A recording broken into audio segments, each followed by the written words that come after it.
हरि ओम। जय श्री सीताराम। नारायण हरि। अखंड कोटि विराट ब्रह्मांड नायक घट घटवासी परमपिता परमात्मा के श्री चरणों में कोटि कोटि प्रणाम करता हूँ। आप सभी आगंतुक महानुभावों का हार्दिक स्वागत करता हूँ। आइए, हमने कल थोड़ा एक दो पिछले वीडियो में थोड़ी बहुत चर्चा करी थी कि उद्धार करना है मन का, केवल और केवल अपना जो फोकस है, जो ध्यान केंद्रित करना है, वो है मन। शरीर पर इतना कोई ध्यान न रखें। शरीर की सुंदरता नश्वर है और धीरे धीरे समाप्ति की ओर बढ़ रही है। मन की सुंदरता अनश्वर है, वो अनादि से है, सत्य सनातन है और धीरे धीरे भक्ति मार्ग पर वो परिपक्व होती है और बढ़ती रहती है। सार भाव में ये था। कई दिव्य भक्तों ने और जिज्ञासाएं व्यक्त की है कि उनका मानना है कि शरीर तो कुछ काम करता नहीं। शरीर के उद्धार की बात कहाँ से आई? क्योंकि जो कर्म किया जाता है वो तो केवल मन से किया जा रहा है।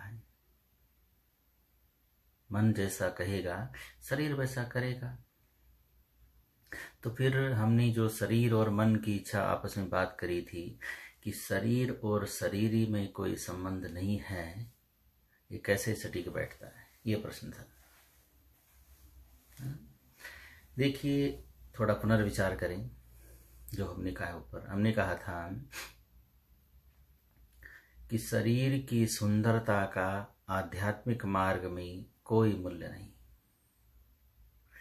शरीर का सुंदर होना, शरीर से या भौतिकवादी संसार से प्राप्त हुई उपाधियों से, जितने भी विशेषण समाज ने हमको दिए हैं, विशेषणों से तात्पर्य है कोई डॉक्टर है, कोई इंजीनियर है, कोई प्रोफेसर है, बलवान, शक्तिवान, ज्ञानवान, विद्यावान इत्यादि इत्यादि। यानी संसार से जो हमें प्राप्त हुआ है उसका आध्यात्मिक मार्ग से कोई संबंध नहीं है। संसार से दिया गया और संसार से लिया गया सब कुछ संसार के लिए है या संसार तक ही है। यह अकाट्य सत्य है। ऐसा इस सत्य को सभी जानते हैं कि संसार से जो भी उपाधि हमें मिली है वो संसार तक, संसार के लिए है। इसलिए आध्यात्मिक मार्ग में जो वो मार्ग है उसमें उसका कोई लेना देना नहीं, कोई भूमिका नहीं है। तो इसलिए मन पर ध्यान देना चाहिए, क्योंकि उद्धार केवल और केवल जीवात्मा का करना है, शरीर का नहीं। शरीर और शरीरी में इतना फर्क है, अंतर है कि शरीर के द्वारा जितने भी संबंध बनाए गए हैं वो संबंध सारे के सारे मिथ्या हैं, झूठे हैं, छूटने वाले हैं और संसार तक ही रहने वाले। आत्मा से आत्मा का संबंध सनातन है, सत्य है, अनादि है और हमेशा रहने वाला है। संसार में जो दृष्टिगोचर हो रहा है, जो कुछ संसार में दिख रहा है, वो केवल एक ब्रह्म मात्र है, वो केवल एक अज्ञान मात्र है। हम सभी केवल और केवल जीव आत्माएं हैं। न कोई यहाँ स्त्री है, न कोई यहाँ पुरुष है, न बच्चा, न बूढ़ा, न अमीर, न गरीब, न काला, न गोरा। सारे के सारे दिखने वाले प्राणी, जंतु सभी के सभी जीवात्माएं हैं। जीवात्मा अपना जीवन चक्र, जीवात्मा अपनी यात्रा प्रारंभ करी है और उसी का निर्वाह करती आ रही है। जीवात्मा कभी किसी चीज में, कभी किसी चीज में, कभी किसी चीज में, यानी कभी किसी शरीर के द्वारा, कभी किसी शरीर के द्वारा और कभी किसी शरीर के द्वारा अपनी यात्रा प्रारंभ कर रही है और उसी का फल भोग रही है। जीवात्मा अपनी शरीर की यात्रा को क्यों प्रारंभ कर रही है? जीवात्मा इन शरीरों में बार बार क्यों धारण कर रही है इनको? अर्थात हम बार बार जन्म क्यों ले रहे हैं? ये प्रश्न है। इस प्रश्न का सरल समाधान है, व्याख्या लंबी है, सरल समाधान ये है कि व्यक्ति संसार में अपने कर्मों के द्वारा आता है। संसार में जितने जंतु हैं, छोटे जंतु से लेकर और बड़े प्राणी तक, गंदगी का कीड़े से लेकर और स्वच्छ निर्मल मानव शरीर तक, अविकसित अज्ञानी मूढ़ शरीर से लेकर पूर्ण विकसित संपूर्ण ज्ञानी सर्व सामर्थ्यवान शरीर मानव तक की यात्रा जीवात्मा की है कर्म के आधार पर। जैसे जैसे कर्म किया वैसा वैसा शरीर प्राप्त होता चला गया। मान लेते हैं कि पाप बहुत ज्यादा है तो हमें गंदगी का कीड़ा बनना पड़ेगा। थोड़ा पाप घट गया दूसरा शरीर मिलेगा, और पाप कट गया तीसरा शरीर। यानी जन्म लेना सरल शब्दों में सजा काटने के बराबर है। संसार में जो भी दिख रहा है वो अपनी अपनी सजा को भोग रहे हैं। जैसे पेड़ वो अपनी सजा को भोग रहा है, प्राणी, जलचर, थलचर, नभचर जितने भी दिख रहे हैं सब अपनी अपनी सजा काट रहे हैं। और जैसे जैसे सजा कम होती चली जाएगी वैसा वैसा ऊपरी का शरीर मिलता चला जाएगा। और जब पाप और पुण्य बराबर हो जाए, समस्त पापों का फल भोग लें, तब जाके हमको मानव शरीर मिलेगा। तो जीव आत्मा बार बार जन्म क्यों ले रही है? सरल शब्दों में ये उसका उत्तर है कि अपने कर्मों के आधार पर जितने पाप कर्म किए हैं उन पापों का क्षय करने के लिए, भोगों के लिए हमें ये सब मिल रहा है, ये सब मिल रहा है। उद्धार केवल जीवात्मा का करना है। देखो, संसार में हमने अपने आप को शरीर मान लिया और शरीर के साथ जिन लोगों का संबंध है उन्हीं को सच्चा संबंधी मान लिया और उन्हीं को सच्चा मानते हुए व्यवहार कर रहे हैं। हमने कहा था पिछले वीडियो में, यदि अपना वास्तविक उद्धार करना है तो हमें अपने आप को भूलना पड़ेगा। यदि अपना वास्तविक कल्याण चाहते हैं तो अपने आप को भूलो, अपने आप को पूर्णतः विस्मरण करना पड़ेगा, भूलना पड़ेगा। मैं कौन हूं ये भूलना पड़ेगा। मैं एक डॉक्टर हूं, इंजीनियर हूं, प्रोफेसर हूं, अकाउंटेंट हूं, कर्मचारी हूं, या जो भी आपके पास पद है भूलना पड़ेगा। शक्तिवान, ज्ञानवान, रूपवान, विद्यावान, जितने भी गुणवान, जितने भी हमारे पास ये सब वान हैं, इनको भूलना पड़ेगा। जब तक हमें ये याद रहेगा कि मैं कौन हूं, आध्यात्मिक मार्ग पर बढ़ नहीं पाएंगे। जब हमें लगेगा कि मैं कौन हूं ये भूल जाएं, तब जाके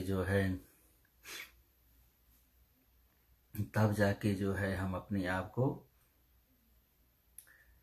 कल्याण कर पाएंगे। क्योंकि बाधा का कारण है हमारी मान्यताएं, सभ्यताएं, सीमा।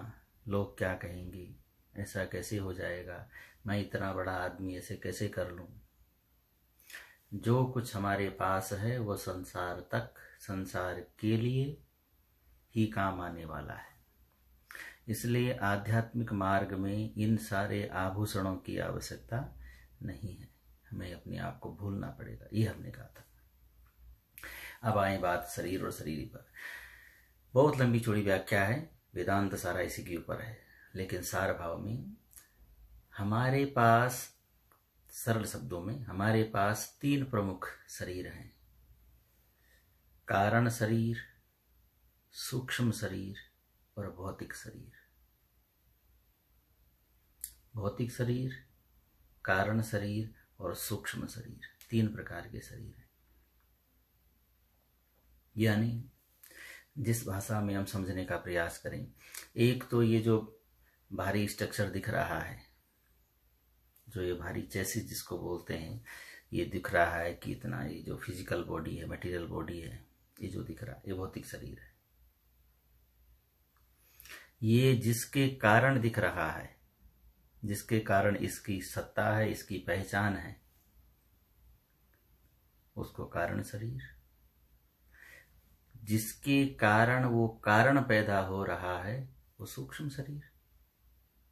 जैसे शरीर दिख रहा है पर शरीर के अंदर कुछ चीजें हैं, शरीर के अंदर मसल्स हैं, हड्डी है, रक्त है, काप है, बात पित्त, ये सब चीज शरीर के अंदर है, ब्लड है, जिनके कारण शरीर दिख रहा है। यदि शरीर के अंदर वो चीज ना हो तो शरीर दिखेगा नहीं, शरीर का अस्तित्व समाप्त।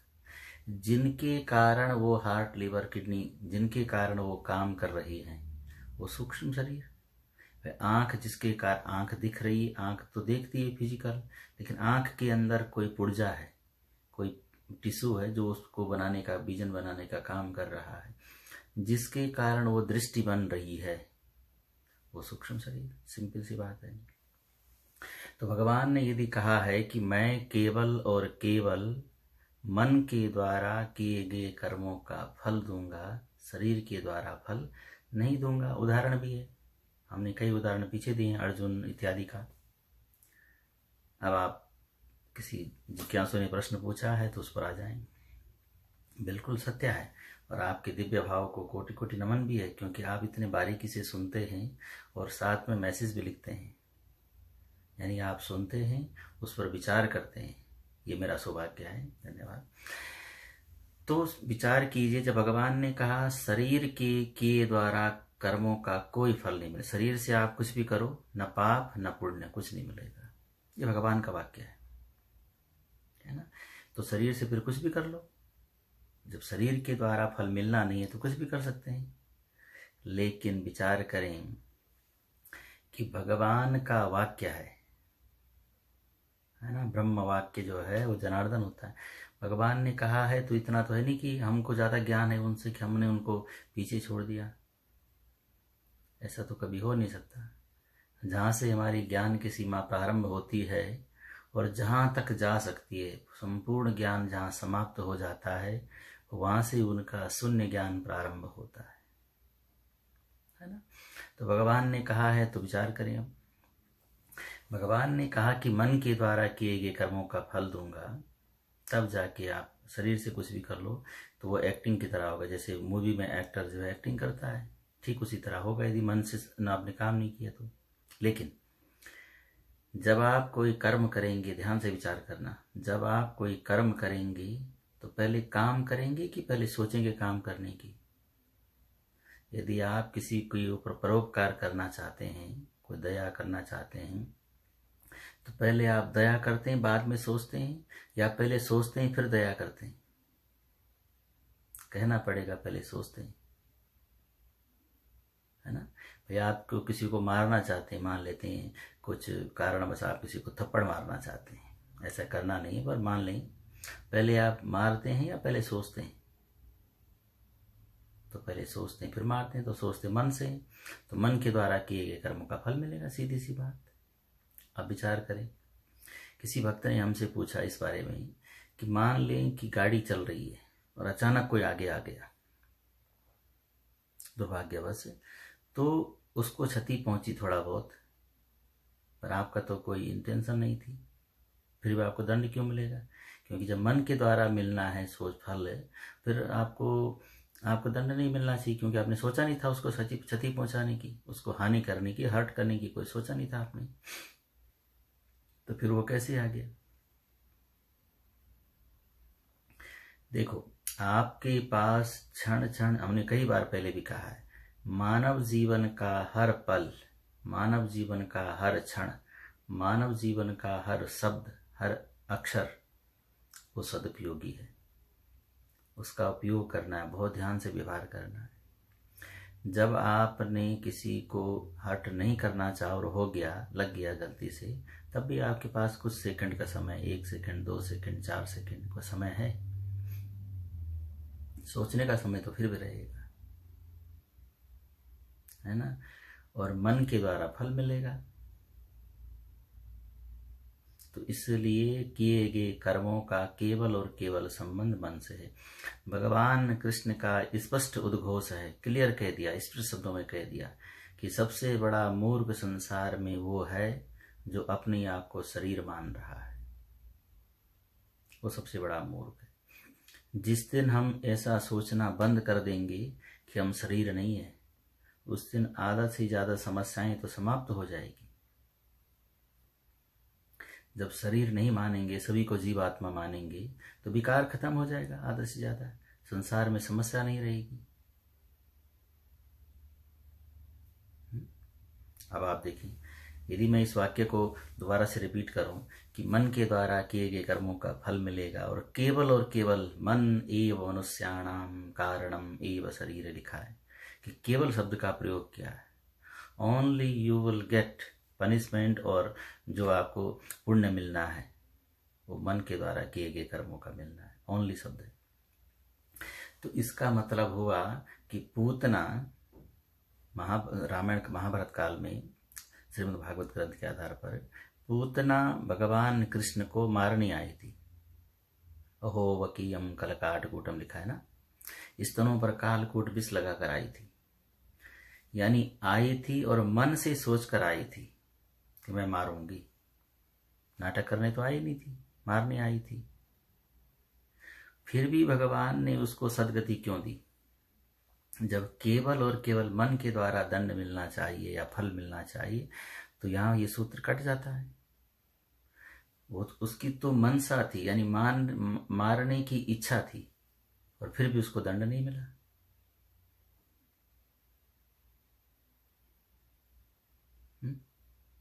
इसी तरह और भी बहुत सारे उदाहरण हैं, आप देख सकते हैं, रावण, कंस इत्यादि, हिरण्यकश्यप इत्यादि, बहुत सारे उदाहरण हैं। यहाँ पर तो केवल इतना कहूँगा, इसके लिए विस्तार का समय चाहिए, केवल एक लाइन में समाधान करने की चेष्टा करूँगा कि भगवान की लीला भगवान के अलावा और कोई नहीं जान सकता। जिस तरह हर व्यक्ति, कोई भी व्यक्ति, हम सांसारिक प्राणी भी, मैं, आप सब, मेरे बारे में मेरे अलावा कोई जान नहीं सकता। मेरे बारे में या आप जितना अपने बारे में जानते हैं उतना और कोई जान ही नहीं सकता, चाहे आपका कोई कितना भी निकटवर्ती क्यों ना हो। जितना आपको पता अपने बारे में, जितनी आप दोस्ती या दुश्मनी अपने आप से कर सकते हैं, यानी जितना भला आप अपना या जितना बुरा आप अपना खुद कर सकते हैं, उतना बुरा या भला आपका कोई कर नहीं सकता, चाहे आपका कोई कितना निकटवर्ती क्यों ना हो। लेकिन आप भी या मैं भी अपने बारे में सही तरह नहीं जान पाया। अभी इतनी उम्र हो गई है, 40-50 साल उम्र हो गई, अभी तक अपने बारे में सही तरह नहीं जान पाया हूँ। मुझे पता नहीं चल पा रहा है कि मैं अच्छा हूँ या बुरा हूँ, मैं कैसा इंसान हूँ, मैं वास्तव में मानव धर्म का पालन कर रहा हूँ या नहीं कर रहा हूँ, पता नहीं चल रहा है। कभी लगता है कि हाँ मैं बहुत अच्छा इंसान हूँ, पालन कर रहा हूँ, कभी लगता है कि नहीं, मैं इतना अच्छा इंसान नहीं, सही तरह से पालन नहीं कर रहा हूँ। तो जब मैं, आप सब अपने बारे में पूरी तरह नहीं जान सकते, तो हम अपने आसपास के लोगों के बारे में कैसे जान पाएंगे? यानी मैं खुद को नहीं पहचान पा रहा हूं कि मैं अच्छा हूं या बुरा हूं, तो अपने परिवार में, अपने समाज में, अपने आसपास के लोगों को कैसे पहचान पाएंगे पूरी तरह? फिर तो संतों के बारे में तो असंभव जैसा है, और परमात्मा के बारे में जानना तो पूर्ण सोच से परे है, पूर्ण सोच से परे है। तो जब हम अपने बारे में नहीं जान सकते, तो अपने आसपास पत्नी, पिता, पुत्र, बच्चे, दोस्त, इन सब के बारे में कैसे जानेंगे? फिर समाज के बारे में कैसे जानेंगे? और संतों का चरित्र समझना तो मुश्किल जैसा है, और परमात्मा के बारे में तो सोच से परे है।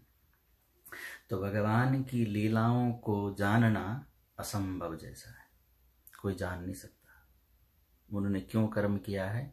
हाँ, कारण बुद्धिमत्ता के अनुसार बता सकते हैं कि ये कारण रहा होगा, लेकिन वास्तव में जानना वो सोच से परे है, बुद्धि शक्ति से परे है, तर्क शक्ति से परे है। जानना मुश्किल है। जैसे आद्य गुरु जगत गुरु शंकराचार्य जी के बारे में बात करें, सारा जीवन शिवोहम इत्यादि इत्यादि बात रही। भगवान निराकार है ना, निर्विशेषण है। तो जब ये सब घटनाएं घटती रही पूरे जीवन में, फिर बद्रीनाथ, केदारनाथ, गंगोत्री, यमुनोत्री, रामेश्वर, जगन्नाथपुरी धाम, द्वारिका पीठ, इनकी स्थापना करने की आवश्यकता क्या थी? जब भगवान फॉर्मलेस है, निराकार ही है, तो फिर मंदिर बनाने की जरूरत क्या? मंदिर में तो साकार मूर्ति की स्थापना है। रामेश्वर जितने भी धाम बने उसमें तो साकार चरित्र उजागर होता है। तो कैसे मान लें कि वो निराकार रूप में मानते थे भगवान को? बहुत सारे उदाहरण है, मैंने इस पर पहले भी शायद कभी का 1-2 साल पहले इस पर भी बात की थी, मुझे याद आ रहा है। अभी नहीं पर पीछे कई प्रवचनों में, कि एक व्यक्ति के 4 शिष्य हैं। गुरु एक है, शिष्य 4 हैं। गुरु ने चारों को एक जैसी शिक्षा दी, तो चारों को एक जैसा पढ़ना चाहिए, बोलना चाहिए। भाई जो केमिस्ट्री का प्रोफेसर है उसने क्लास में एक जैसा लेक्चर दिया, सभी को एक जैसी पता होना चाहिए। भाई जैसे उसने बता दिया H2O पानी है तो पानी है, CO2 कार्बन डाइऑक्साइड है तो कार्बन डाइऑक्साइड है। सभी को एक जैसा ज्ञान दिया, सभी को एक जैसा ज्ञान प्राप्त होना चाहिए, ये कॉमन सेंस है। लेकिन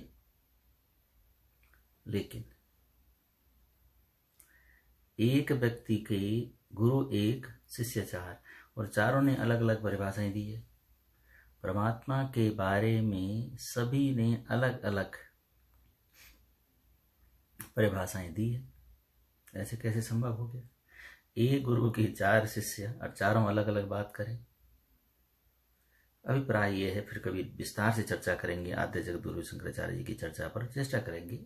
उनका चरित्र तो असंभव जैसा है, पर फिर भी कि असंभव जैसा है कि उनके बारे में बात करना ऐसे कैसे संभव हो गया। और उन्होंने अपने जीवन में उदाहरण के माध्यम में भी कहा है कि भक्त बनना है तो गोपियों की तरह बने। तो गोपियों ने तो साकार भगवान की सेवा की है, भक्ति की है। खैर, तो शरीर और शरीरी में कोई संबंध नहीं है। शरीरी शरीर को धारण करता है केवल कर्म भोग के लिए, कर्मों का भोग करने के लिए धारण करता है। बस ये परिभाषा है। मन जैसा चाहेगा शरीर को वैसा करना पड़ेगा, क्योंकि पहले हमको सोचना है फिर करना है। ये भी अकाट्य सत्य है कि पहले हमें सोचना है फिर तो करना है ना। बिना सोच के कैसे करेंगे? जब सोचेंगे तो मन से करेंगे, और मन के द्वारा किया गया कर्म का फल मिलेगा। इसलिए ध्यान रखना, मन एक क्षण एक पल में कितनी बार और क्या क्या सोचता है, और उन सभी का हमें दंड मिलने वाला है। तो जब उन सब का दंड मिलने वाला है तो सतर्कता से बहुत सावधानी पूर्वक सोचना पड़ेगा, नहीं तो परेशानी आएगी। इसीलिए हमारे धर्म ग्रंथों में अनादिकाल से कहा गया है, अनावश्यक अननेसेसरी किसी को टच न करें, स्पर्श किसी को बिना आवश्यकता के न करें, क्योंकि टच किया हुआ आपकी स्किन को, त्वचा को हमेशा याद दिलाएगा। धर्म ग्रंथों के आधार पर 7 पीढ़ी तक याद रखेगा। आपने उसको स्वाद चखा हो जीभ से, आपने त्वचा से स्पर्श किया हो, यानी स्पर्श का आनंद 7 जनरेशन तक, 7 जनरेशन तक आप भूल नहीं पाएंगे उसको। इसीलिए अनावश्यक किसी को टच न करें। आजकल तो खैर कोई कर नहीं रहा, आजकल तो पहले से ही हाथ जोड़ रहे हैं लोग। ये जो वायरस चला है, पर हमारी संस्कृति तो अनादिकाल से कहती आई है, कभी भी हमारी संस्कृति में हाथ जोड़ने का प्रावधान नहीं है। हमने पहले भी इस बात पर कई बार जोर दिया है और प्रयास किया अपने इस छोटे से जीवन काल में, जब से हम इधर रहे 15-20 सालों से, कि हर किसी को यही समझाने का प्रयास करें, ऐसा हाथ जोड़कर, है ना, ऐसा प्रयास किया है हाथ जोड़ने का। हाथ मिलाने की संस्कृति नहीं है, मिलाने से काम खराब होता है, आध्यात्मिक भी और मनोविज्ञान भी। नमस्कार करने का अनादिकाल से चलता आया है और वो करना चाहिए। तो अनावश्यक किसी को स्पर्श नहीं करना चाहिए, टच नहीं करना चाहिए। बिना बात के किसी पर अत्यधिक आकर्षित नहीं होना है, क्योंकि अटैचमेंट वहीं से प्रारंभ होता है, आकर्षण से। जब आप आंखों से आकर्षित होते हैं तो अटैचमेंट प्रारंभ हो जाता है, और एक बार आप किसी की ओर आकर्षित हो गई तो उससे फिर अलग होना बहुत मुश्किल होता है, और यदि अलग हो गई तो उसको सहना बहुत कठिन है। इसलिए मन दुखी होता है। यानी अटैचमेंट से आप डिटैचमेंट की ओर जब जाएंगी तो कठिनाई होगी। इसलिए अनावश्यक किसी को स्पर्श न करें, अनावश्यक किसी की ओर अत्यधिक आकर्षित न हो। प्यार और मोह दो शब्द हैं। प्यार सबसे करें, लेकिन मोह किसी से न करें, है ना। प्यार का मतलब है उसकी भली के लिए, प्रगति के लिए उस पर न्यौछावर हो जाना। मोह का मतलब है कि केवल और केवल बस अपना स्वार्थ सिद्ध करने के लिए मोहित हो जाना। ये व्यक्ति विशेष के लिए नहीं, जनमानस के लिए है। सभी को जो है अत्यधिक आकर्षित नहीं होना चाहिए। आकर्षण का मुख्य कारण भी परेशानी कारक होता है, कष्टप्रद होता है अंततः, इसलिए ऐसा। दूसरा जो शरीर और शरीरी है, इस पर हमने और भी व्याख्या की है। सार भाव में केवल इतना कि न मेरा शरीर है, न मेरा आँख कान नाक, न मेरे शरीर के अंदर जो अंग हैं, ऑर्गन्स हैं, है ना, वो भी मेरे नहीं हैं। यहाँ तक कि मेरा नाम भी नहीं है। सबका मालिक कोई और है जो मेरा मेरा कह रहा है। मेरा हाथ, मेरा पैर, मेरा मेरा जो कह रहा है वो वास्तविक मालिक है। उसी का नाम जीवात्मा है। इंडिविजुअल साल जिसको बोलते हैं, उसी का नाम जीवात्मा है। केवल उद्धार करना है जीवात्मा का। शरीर पर ना आकर्षित होना है। शरीर के संबंधों का केवल निर्वाह करना है, कर्तव्यों का पालन करना है, अत्यधिक आकर्षित न हो। हाँ, यदि सुंदर शरीर मिला है तो उसका सदुपयोग करने का प्रयास करें। यदि आप शक्तिशाली हैं, ताकतवर हैं, तो किसी की सेवा करने में लगाएं। आप बुद्धिजीवी हैं, आपको बहुत ज़्यादा ज्ञान है, हाईली नॉलेजेबल आप हैं, उस ज्ञान का सदुपयोग मार्गदर्शन में करें। आप मधुरभाषी हैं, आप बहुत अच्छा बोलते हैं, सदुपयोग करें। दुख दर्द वाले लोगों को उस वाणी का प्रयोग करें उनके लिए। जो आपके पास है वो परमात्मा प्रदत्त कार्यों में लगाएं तो शरीर का सदुपयोग होगा। वाणी का, दृष्टि का, हाथ पैरों का, वास्तविक, है ना। यदि आपके पास जो हमारे पास है वो किसी के काम आए, ये सार्थकता है। इस पर भी प्रश्न कई लोगों ने पूछा है कि हमारी मर्जी है हम अपने धन को लगाएं ना लगाएं, हमारी मर्जी है हम अपने शरीर का उपयोग करें ना करें, वो तो हमारा है ना। मेरा तो केवल इतना निवेदन है कि आपको अपना कहने का अधिकार तब है जब आप उसके पूर्ण और रचयिता हों। आप और केवल आपने ही उसका निर्वाह किया है। शरीर तो एक फैक्ट्री, एक कारखाना है। पृथ्वी ने चलने के लिए दिया, पेड़ पौधों ने सांस लेने के लिए दिया, धरती ने अन्न धन दिया, परमात्मा ने प्राण दिया। हमारा कैसे हो गया, है ना। हमारे पास तो शेयर्स पार्टनर हैं, सो मैनी, जिनकी पार्टनरशिप में ये चल रहा है। तो हमारा अकेला कैसे हो गया। सूर्य ने प्रकाश दिया, सूर्य को क्या दिया। चंद्रमा ने शीतलता दी, चंद्रमा को क्या दिया। नदी, तरोवर, सरोवर, जिनको देखने के लिए जगह जगह जाते हैं, प्रकृति का सौंदर्य, उस सौंदर्य को हमने देखा, कुछ नहीं दिया उनको। भाई रोड पर गाड़ी चलाएंगे तो टैक्स देते हैं, बिजली पानी का सब टैक्स भरते हैं। तो यदि हम विचार करें कि वास्तव में जिनकी कृपा से मैं हूँ, क्या मैंने उनके लिए कुछ किया है। यदि नहीं किया है तो मेरा शरीर मेरा नहीं है, मेरे शरीर पर उन सबका अधिकार है। इसलिए जो हमें प्राप्त हुआ है उस पर सभी का अधिकार मानते हुए उसका परमार्थ कार्य में उसको लगाएं। धन की गति चाणक्य नीति के आधार पर जो है, या तो उपभोग है या उपयोग है, या तो वो समाप्त हो जाएगा ना सब कुछ, यदि उसका उपयोग नहीं करेंगे तो। इसी तरह ज्ञान है, बुद्धि को जितना बढ़ाएंगे उतनी बढ़ेगी, नहीं तो जंग लगकर समाप्त हो जाएगी। तो उसका भी उपयोग करें, है ना। तभी प्राय केवल इतना, मुझे लग रहा है मैं आपको बहुत समय ले लिया हूँ। मेरा केवल इतना निवेदन है कि हमारा केवल और केवल संबंध जीवात्मा से है। संसार का प्रत्येक प्राणी दिखने वाला संसार में धरती के ऊपर केवल जीवात्मा का स्वरूप है। स्त्री पुरुष बच्चा काला गरीब अमीर गरीब पढ़ा लिखा अनपढ़, ये केवल मन के विभीषण मन के आभूषण हैं। मन ने जिनको मान लिया है, संसार से मिला हुआ यौवन ज्ञान धन बुद्धि बल, वो संसार के लिए और संसार तक के लिए है। अर्धगामी जो यात्रा है, उस यात्रा में केवल और केवल जीवात्मा के द्वारा किए गए कर्मों का पाप या पुण्य जाएगा, या काटे सत्य है। इस सत्य को हम आज माने कल माने या कभी ना माने। प्रश्न लोग ये भी पूछते हैं कई बार कि किसी ने देखा नहीं तो फिर कैसे मान लें। इस पर हमने चर्चा तो की है पहले भी, है ना। बहुत सारी चीजें ऐसी हैं जिनको देखा नहीं पर माना है, देखा नहीं कभी लेकिन माना है। यहाँ तक कि वैज्ञानिक लोग जो साइंटिस्ट लोग हैं, वो भी बिना देखे हुए और परखे हुए विदाउट प्रैक्टिकल वे एक्सेप्ट नहीं करते। लेकिन कुछ चीजें ऐसी जो उनको करनी पड़ रही है, जैसे प्राण शरीर के अंदर है, ये वैज्ञानिक मानते हैं, हम लोग सब मानते हैं। लेकिन प्राण कहाँ पर है कैसा है किसी को पता नहीं, पर प्राण है। वैज्ञानिकों के पास यदि पूछें कि कहाँ पर है और कैसा है, तो शायद मेरी दृष्टि में तो उनको पता नहीं है कि कहाँ पर है और कैसा है। लेकिन प्राण शरीर है, शरीर में है, ये सभी मानते हो। और जिसके कारण हम चल फिर रहे हैं, आत्मज्योति प्राण, उसी प्राण को जीवात्मा का शब्द दिया गया है इस आध्यात्म में। तो अभिप्राय है कहने का कि हर चीज को पहले जान लेना, परख लेना और तब मानना, ऐसा असंभव है ना। जो व्यवहार बनाया गया है, जिन ग्रंथों का आधार मानकर जीवन को चलने के लिए आज्ञा दी गई है, उनको मानना पड़ेगा।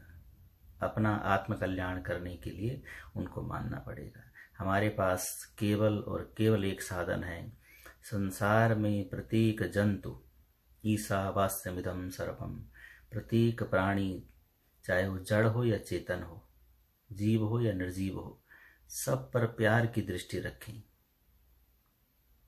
संसार में केवल और केवल सभी को जीव आत्मा का स्वरूप माने। कोई काला गरीब अमीर गरीब, काला गोरा, धनवान निर्धन, पढ़ा लिखा अनपढ़, इन सब आभूषणों से, इन सब पद्धतियों से, इन सभी उपाधियों से ऊपर उठे। आध्यात्म के मार्ग में सर्वस्व सर्वशक्तिमान केवल एक है, वो है परमात्मा। उसको आप किसी नाम रूप गुण धाम किसी से आप जान लीजिए, पर वो सत्य रहेगा। इसलिए बताए गए मार्गों पर चलना ही हमारा परम कर्तव्य है ना। तो हमारा संबंध शरीर से बिल्कुल नहीं है, शरीर से कोई संबंध नहीं, शरीर ही से संबंध है। जिसने शरीर को धारण किया उससे संबंध है, बस ये अकाट्य सत्य है। शरीर नश्वर, जल जाना, दफना देना, बहा देना, ये गति है। इसलिए जीवात्मा पर फोकस करें केवल और केवल और केवल अपना आत्म कल्याण चाहते हैं। मैं आप सब केवल और केवल मन को सुधारने का प्रयास करें। मन में पवित्र विचारों का समावेश, मन में दिव्य भावों का समावेश, मन के द्वारा हमेशा सकारात्मक सोच का समावेश, मन के द्वारा हमेशा परोपकारी भाव रखना और मन के द्वारा हमेशा पारदर्शिता ट्रांसपेरेंसी रखना, कपट कभी नहीं रखना। निर्मल मन जन सो मोहि पावा, मोहि कपट छल छिद्र न भावा। निर्मल मन जन सो मोहि पावा, मोहि कपट छल छिद्र न भावा। किसी भी ग्रंथ में शरीर को सुधारने का काम नहीं बताया गया, केवल मन को सुधारने की बात कही गई है। 1,00,000 यदि मंत्र हैं वेदों में, तो 99,999 मंत्रों में केवल मन को जीतने की बात कही है। एक मंत्र है ईश्वर प्राप्ति कैसे हो, क्योंकि सबसे कठिन कार्य यदि है तो मन पर विजय प्राप्त करना है। इसलिए अपनी सारी की सारी ऊर्जाएं, आध्यात्मिक ऊर्जा स्पिरिचुअल एनर्जी, जो आपके पास पावर है, एनर्जी है, जो तर्क बर्क शक्ति है, सारी की सारी शक्तियों को मन के उद्धार में लगाएं, क्योंकि केवल और केवल मन का उद्धार करना है। यदि ऐसा हो गया तो पुनरपि जन्म पुनरपि मरणम नहीं होगा, पुनः जनन और मरण नहीं होगा। हमें एक बात और याद आ गई, बस 1 मिनट बात पूरी करूंगा। हम कई लोग ऐसा वीडियो भेजते हैं, देखते हैं, हमें बड़ा कष्ट होता है। संसार में अबोध जानवरों पर, जो जानवर बेजुबान है, बोल नहीं सकते, अत्याचार न करें, पापाचार न करें। धरती पर जब कलयुग आया तो ऐसे हुआ था, और विनाश का कैसा तांडव धरती पर हुआ। ये अपने पुण्य को क्षीण न करें। जो अच्छा काम आपने किया है, जब बुरा काम करेंगे तो पुण्य क्षीण हो जाएगा, और बहुत बुरा काम करेंगे तो पतंति ते नरः, वो और पीछे चले जाएंगे। जैसे देश की आर्थिक व्यवस्था चलती है, इकोनॉमी, उसी तरह से। इसलिए अपने पुण्य को बचा कर रखें, किसी को भी अनावश्यक कष्ट न दें, और विशेषकर जो जंतु, जो बेजुबान जानवर बोल नहीं सकते, उन पर दया का भाव रखें। हमेशा उनको कष्ट न पहुंचाएं। अपार कष्ट होता है, असहनीय पीड़ा होती है जब ऐसे लोग करते हैं। आप सब, मैं भी, सभी संसार में सभी को ऐसा करने के लिए प्रेरित करें कि उन पर दया करें, उनका भला करें, उनको अनावश्यक कष्ट न दें। इसलिए हम सभी जो है उनको और उन पर दया करने का प्रयास करें, अपने आप को पहचानने का प्रयास करें।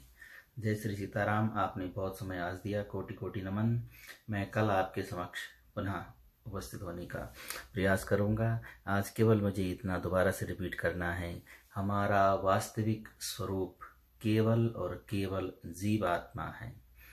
केवल मन के द्वारा किए गए अच्छे या बुरे कर्मों का फल हमें मिलने वाला है।